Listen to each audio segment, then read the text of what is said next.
Hello, my name is Dan Johnson and welcome back to my channel. Today I'm going to be talking about Big Finish. Big Finish are the company that make the Doctor Who audio dramas that you can see behind me. They make a whole bunch of other stuff like Blake Seven and Bernie Summerfield, and actually there is a lot of Doctor Who, isn't there? Today I'm going to be talking about features that Big Finish should add to their website to improve them.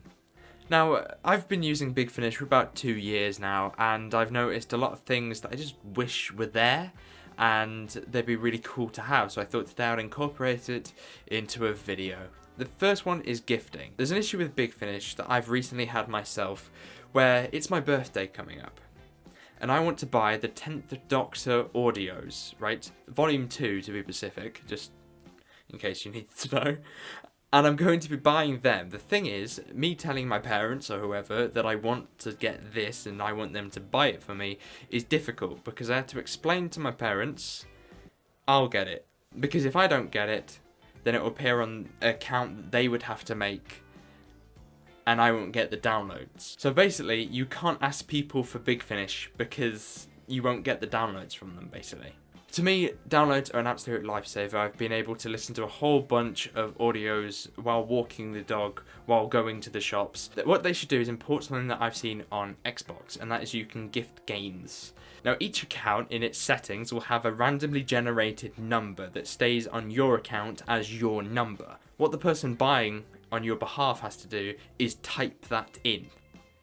They type in that code and then they can put in a date as well, because I mean it'd be kind of weird if you're seeing things pop up into your downloads when you're not actually buying them yourself. So they put in a date, for example Christmas Day, so available on Christmas Day, this release. In terms of protection and that kind of stuff, the payment stuff is already kind of protected because you're using the Big Finish website. It's the same as if I would do it than if someone else was to do it. You're protected in the same way that way. And who the hell is going to want to gift you items as a way of like scamming you? It doesn't make any sense. My next one is quite close to the previous one, and that is the idea of digital codes. So I don't know if you ever bought anything Big Finish related on eBay, but if you ever have, it's kind of underwhelming when you just have the disc. It's like you've got half the package. For example, this. I bought this on eBay for a really good price. It was like £4, which is excellent for Big Finish.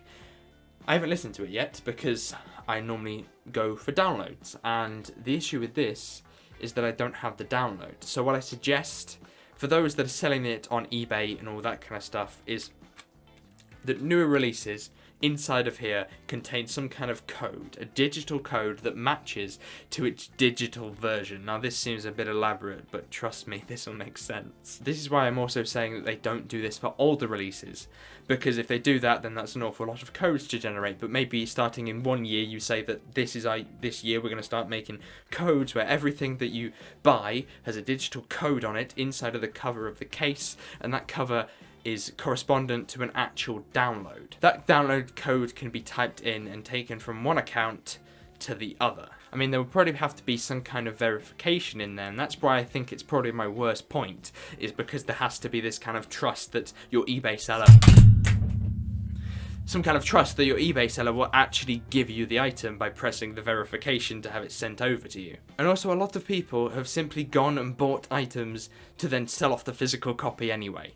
For example, Masterful. There was pre-orders for Masterful and all that kind of stuff. Well, they've still got the digital version.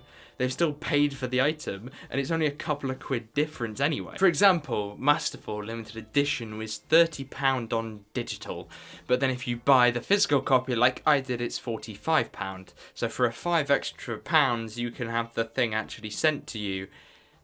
Well, I know which one I'd pick. But if you're only a digital collector, then what you do is just sell it off on eBay, and you can make your money back. So adding codes inside of cases would mean that it's good for the people that are buying things on eBay like me, but bad for those that are trying to recuperate their money. I mean, it's a really nice idea in a perfect world, but there's an awful lot of ramifications to it. The goodwill of the person to actually verify that the code could move into the other section.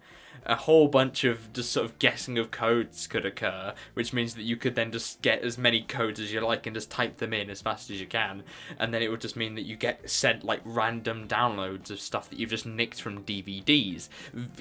Collection hauls are basically just going to be full of people nicking your collection. But it's a nice idea to get the full package from your purchases on eBay. And my final thing is a timeline. So let's just take the 8th Doctor, for example. He's had multiple companions, including Hayley Atwell, Lucy Miller, Liv, Helen, Bliss.